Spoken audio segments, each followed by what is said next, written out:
orang Melayu adalah Islam. Dan Islam itu obor-obor yang dijunjung oleh orang Melayu.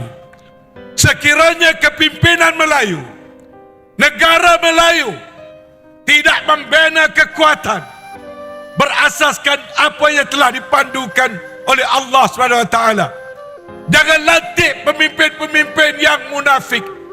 Jangan berbohong bila bercakap. Jangan tak menunai janji bila berjanji. Jangan bila diberi amanah kemudian dirosakkan. Memilih kawan, jangan meninggalkan kaum Islam dan sebagainya adalah antara panduan-panduan yang telah diberikan untuk membina sebuah kerajaan yang lebih baik.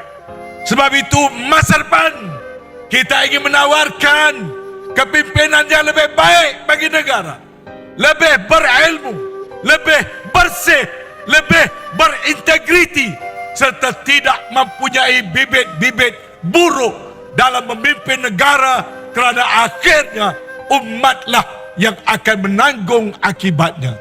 Kekuatan Islam itu datang daripada apa yang telah terkandung dalam Al-Quran dan Sunnah yang disebut sebagai tali Allah.